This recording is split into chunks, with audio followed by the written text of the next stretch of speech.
Nissan, जो कभी global auto industry का लीडर था, अब बहुत बुरी हालत में है।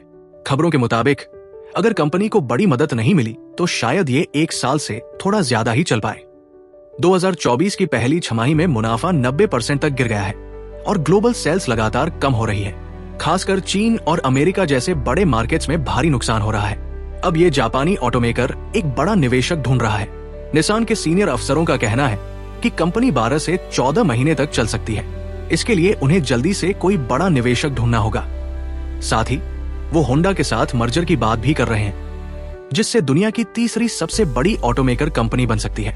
ये पार्टनरशिप निसान को रिसर्च, डेवलपमेंट और पार्ट्स की लागत बांटने में मदद देगी, ताकि वो बढ़ती कंपटीशन से मुकाबला कर सके। निसान की मुश्किलें सालों से सेल्स कम होने, प्रोडक्ट स्ट्रैटेजी में गड़बड़ी और बढ़ती कंपटीशन की वजह से है। भले ही निसान ने इलेक्ट्रिक व्हीकल्स (ईवी) में निसान लीफ के साथ शुरुआती बढ़त बनाई थी, लेकिन वो इनोवेशन और कस्टमर की उम्मीदों के साथ तालमेल नहीं बिठा पाया। चाइनीज ऑटोमेकर्स के आने से हालात और खराब हो गए, जो सस्ते दामों पर अच्छे ईवी और हाइब्रिड ऑफर कर रहे हैं। चीन में, जो निसान का सबसे बड़ा मार्केट है, 2024 में सेल्स 10% से ज्यादा गिर गई और मार्केट शेयर भी सिकुड़ रहा है। इसी तरह अमेरिका में पैंडेमिक के दौरान निसान की सेल्स 34% कम हो गई। इसके लग्जरी ब्रांड इन्फिनिटी की सेल्स तो 55% तक गिर गई। खराब प्रोडक्ट क्वालिटी, पुराने डिजाइन और डीलर्स के साथ खराब रिश्तों ने कस्टमर्स को दूर कर दिया। ग्लोबल ऑटोमोटिव मार्केट तेजी से बदल रहा है। इलेक्ट्रिफिकेशन और कस्टमर की बदलती पसंद इसकी वजह है। निसान टोयोटा, होंडा और नई चाइनीज ब्रांड से पीछे रह गया है, जो अच्छे और सस्ते ईवी बना रहे हैं। चाइनीज ऑटोमेकर्स अपने घरेलू मार्केट में छाए हुए हैं और नए मार्केट्स में तेजी से बढ़ रहे हैं। वहीं निसान को हालात से तालमेल बिठाने में दिक्कत हो रही है।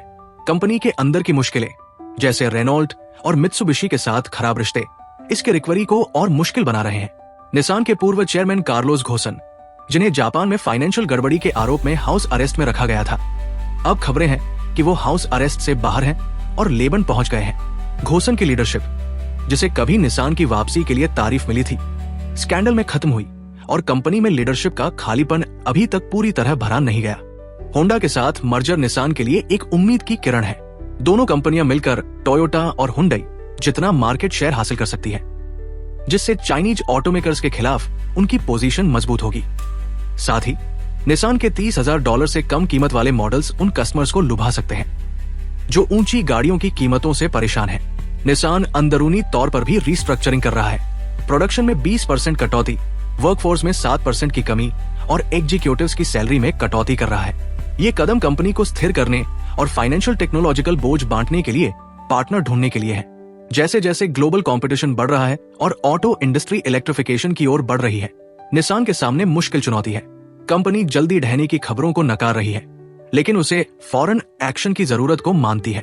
सवाल यह है कि क्या निसान इतनी तेजी से ढल पाएगा कि बच सके, या इंडस्ट्री के बदलाव का अगला शिकार बन जाएगा? आपके विचार कमेंट्स में बताएं। Like, comment, and subscribe.